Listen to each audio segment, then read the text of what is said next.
কেমন আছেন সবাই? আশা করি আপনারা সকলেই ভালো আছেন। সলভ লাইফস্টাইল ব্লগে সবাইকে স্বাগত জানাই। আজ মঙ্গলবার, বিকাল এখন 5টা বাজে। আমি একটু চা করে নিয়ে ছাদে যাব।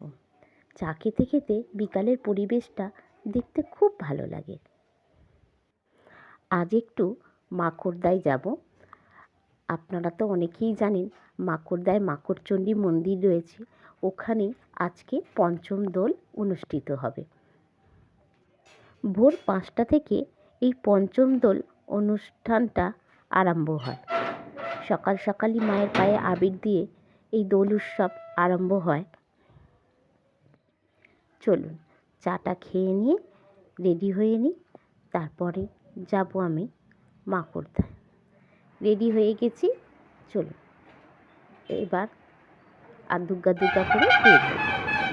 এখন আমি যাচ্ছি মাকড়দায় পঞ্চম দোল দেখতে। আপনারাও আমার সঙ্গে থাকুন। চলুন মাকড়চণ্ডীকে আপনারাও দর্শন করুন। চলে এসেছি আমি মাকড়চণ্ডী মন্দিরে। এই দেখুন কত ভক্তের সমাগম।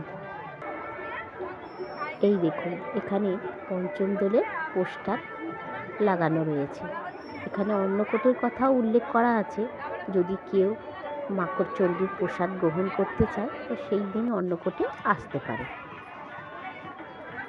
এই দেখুন কত লাইন পড়েছে, কত ভক্তের সমাগম।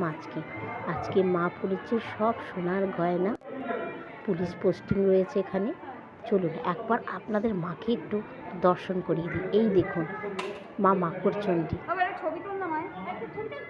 মা মাকড়চণ্ডীকে প্রণাম করে আমার মনটা তো ভরে গেল। চলুন এবার যাব শিব মন্দিরে। শিব মন্দিরটা আপনাদের একটু দর্শন করিয়ে দিই। এটা মা মাকড়চণ্ডীর শিব মন্দির।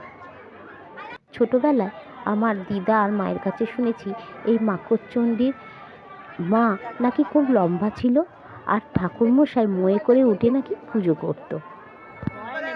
একদিন ঠাকুরমশাই নাকি বলে, মা তুই এত লম্বা, আমাকে রোজ মোয়ে করে উঠে পুজো করতে হয়। এই কথা শুনে মা মাকড়চণ্ডী সোজা নাকি পাতালে প্রবেশ করার জন্য নিচে নেমে আসে। ঠাকুরমশাই তৎক্ষণিক মাকে জড়িয়ে ধরে আর অন্যায় করেছি বলে ক্ষমা চায়। সেই থেকেই ওইটুকুই আমরা দর্শন করতে পারি। চলে এসেছি মন্দিরের বাইরেটা। এবার আমি টুকিটাকি জিনিস নিয়ে বাড়ি চলে যাব। রাত তো অনেকটাই হয়েছে, রাত এখন 9টা বাজে। চলে এসেছি আমি বাড়িতে আসার সময় মাকড়দার যে মোগল রেস্টুরেন্টটা আছে সেখান থেকে 2 প্যাকেট বিরিয়ানি নিয়ে চলে এসেছি। আজকে তো রাতে আর রান্না করব না, এই বিরিয়ানিই খাবো। এই মোগলের বিরিয়ানিটা খুব সুন্দর খেতে আর দারুণ স্বাদের হয়, অসম্ভব সুন্দর। একবার খেয়ে দেখতে পারেন। আমার ব্লগ আপনাদের কেমন লাগছে আমাকে কমেন্ট করে জানান। ভালো লাগলে ছোট্ট একটা লাইক দিন। সবাই ভালো থাকবেন, সুস্থ থাকবেন। দেখা হবে নতুন একটা ভিডিওতে।